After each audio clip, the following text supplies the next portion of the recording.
How did I find love in my 30s?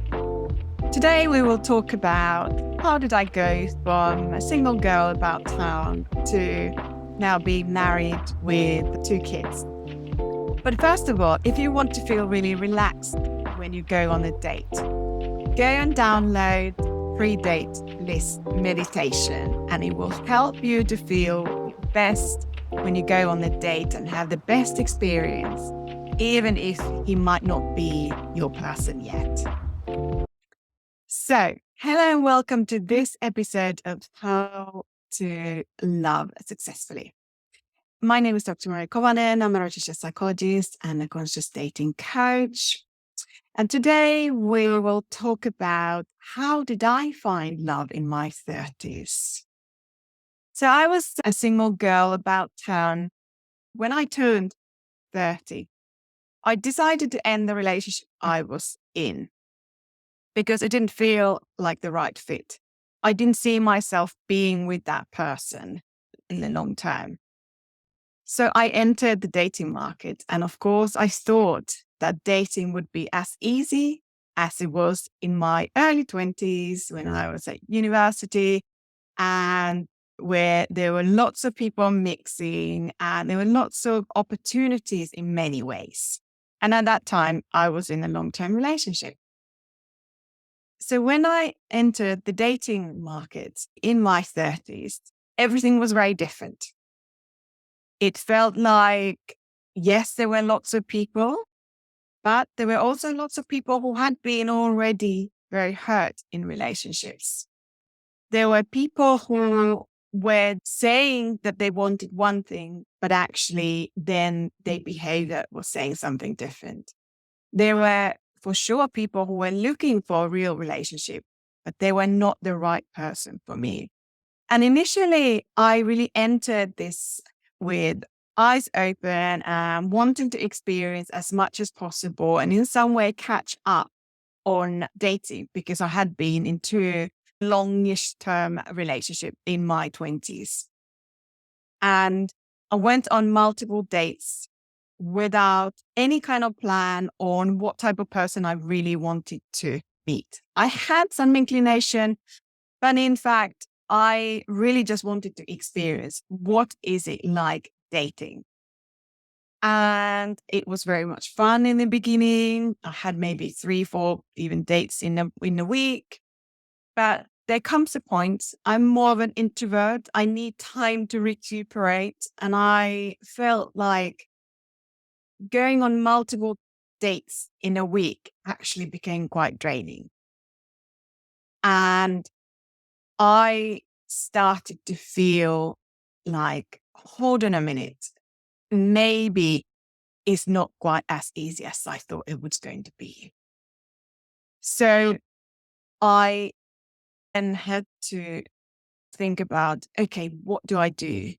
I thought that, okay, the more I date, the more chances I have of meeting the right person. And I knew somehow deep down that I wanted a long-term relationship. I knew that definitely I felt much more comfortable being in a long-term relationship and that was the place where I wanted to be. I thought that maybe I at least wanted to have the option of being with someone who potentially could have a family. I wasn't 100% sure about that. And then I was going on dates, I was meeting people, and I was meeting people who really were not the right people for me, or they were not looking for the same thing.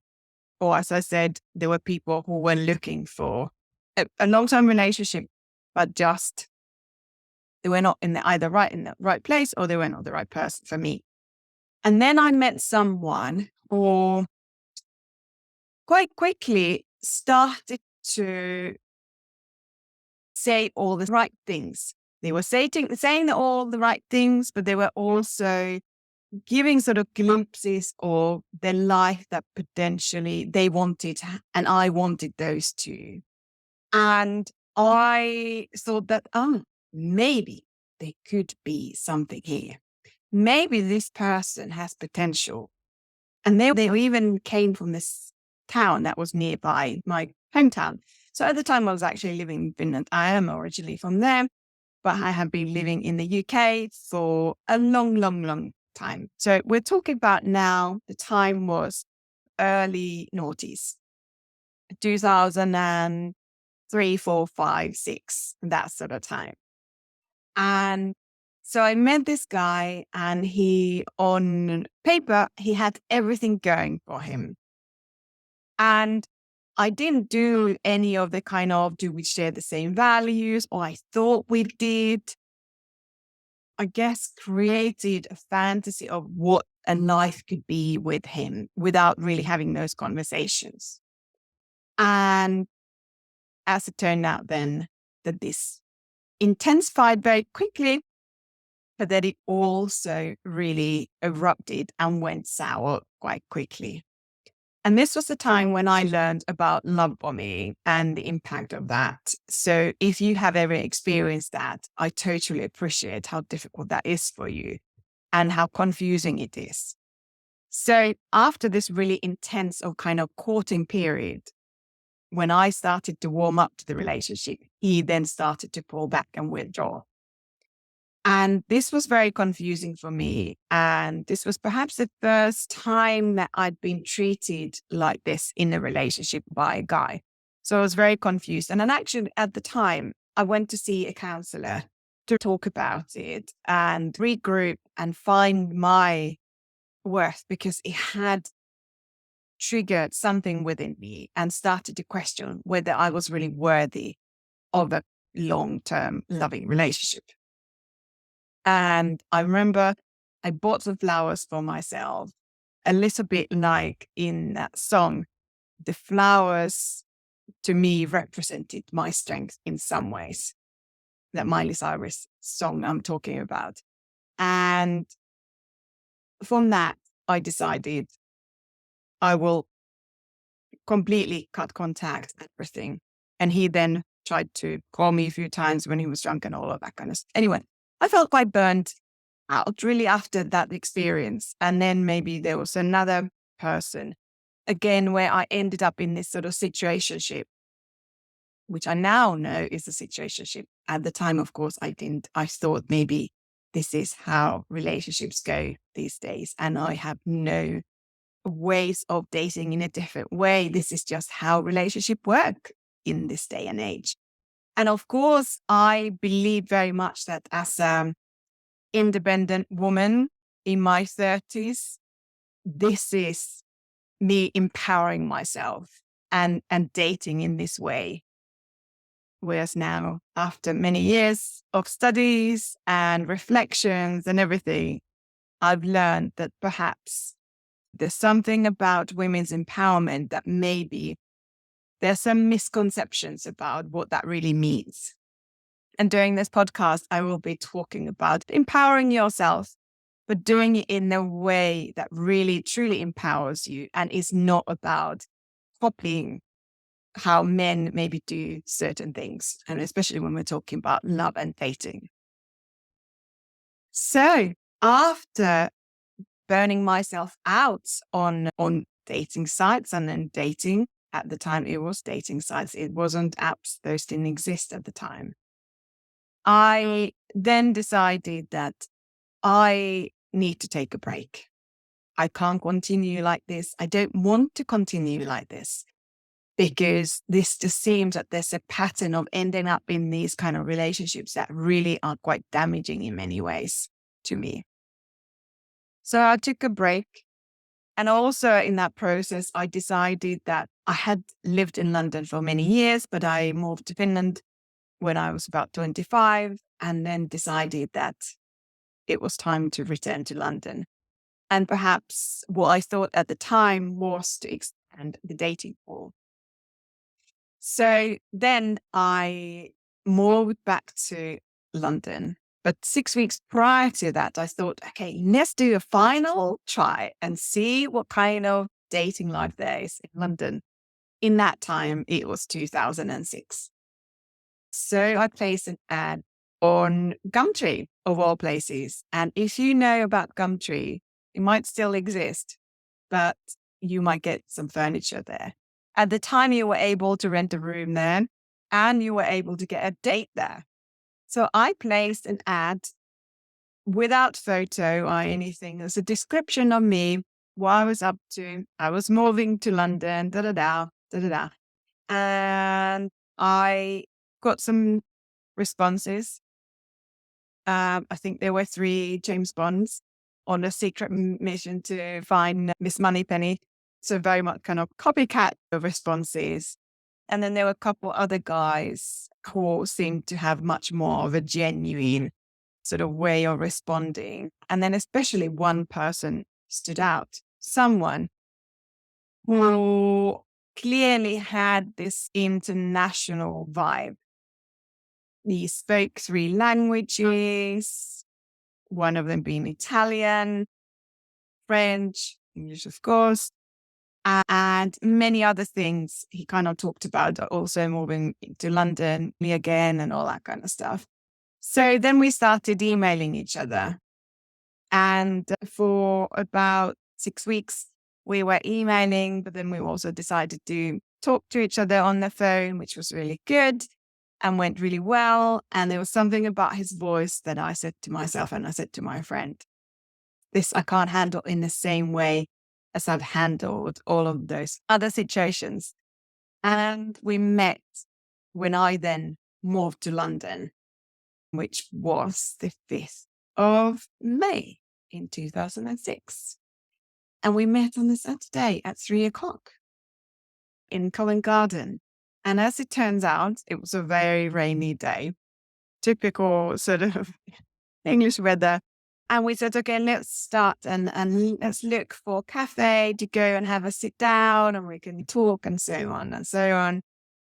But it turns out that we were looking for hours because we couldn't find a quiet place. And as you can imagine, West End in London is super busy on Saturdays. And so we ended up walking for a really long time. And we walked all the way to Marble Arch until we found, I think it was a Marriott hotel or something like that. It was a bit tucked away and so on. So it was much more quiet. And we sat down and had something to eat and we got to know each other over that time. But also it was like we had our first hurdle and first experience and we both enjoy walking. So had I been someone who didn't enjoy walking, although I did have my little, at the time, kitten heel strappy shoes, which were completely soaked in the water. But I loved walking and it felt so natural and it felt exactly the same as we had many walks and since then together. And we talked about love, life and everything that we wanted. And then when the time was really for me to go or for us to go, he walked me to the train station and kissed me there on the platform. And wow, that kind of blew my mind. I was a little bit stunned after that. And that was my husband. Almost 17 years ago.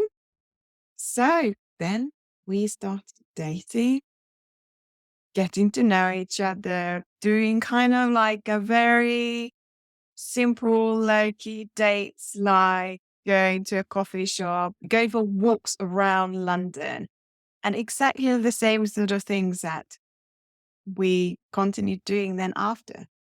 Going for dinner here and there, beautiful little restaurants, going to a bookshop, looking up books, talking about them, and all of that kind of wonderful stuff. And then probably about 6 weeks later, actually, he asked for us to go exclusive, and we've been together ever since.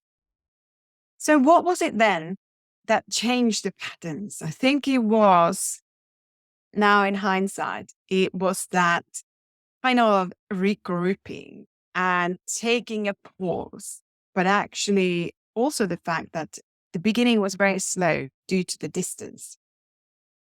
And now I would say you need to take your time. At the time, I didn't realize that taking your time actually is so vital because only that way you get to really know someone. All of this experiences, this really inspired me to, of course, now later on to start this podcast, but to initially train as the counseling psychologist, the registered psychologist, becoming a relationship therapist, and really learning myself about what it means to consciously build a good enough relationship and how to be in one, because I hadn't had the best experience and advice from my early upbringing about how to build a relationship. So I was totally fascinated by all of that. But of course, then having worked with so many individuals and couples and helped them with their relationships, and all of that came really from the inspiration I had in my own relationship initially.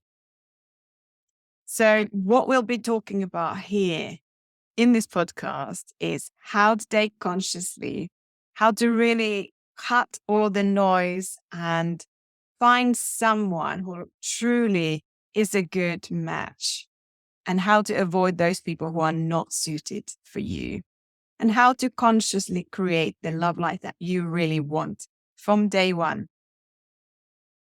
But it all starts with you, because remember, you need to give yourself the love that you are seeking, and then you will attract the love that you're looking for. So if you enjoyed this, please go and subscribe and also leave a review. I would absolutely love that. And I'll see you in the next episode. Take care.